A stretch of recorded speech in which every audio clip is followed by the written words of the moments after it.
Aquest itinerari es caracteritza pel mosaic d'ambients oberts que hi podem trobar, sobretot de prats i landes de l'estatge subalpí i de la muntanya mitjana. I també per l'ús tradicional que se'n fa per la pastura de vaques, cabres i ovelles.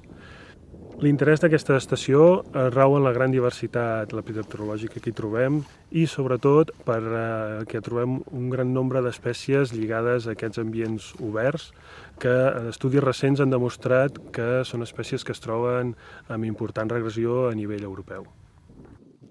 Són diverses les espècies que podíem identificar com a representatives d'aquests ambients d'aquí a la Calma.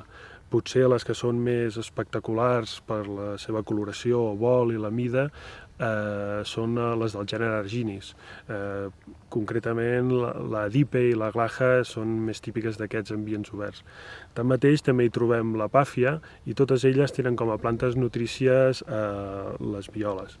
La Glaja i la Dipe estan més lligades a ambients oberts on hi trobem a la falguera del gènere Pteridium, que quan les frondes d'aquesta falguera són seques es crea un microhàbitat molt càlid idoni pel desenvolupament de les larves d'aquestes papallones.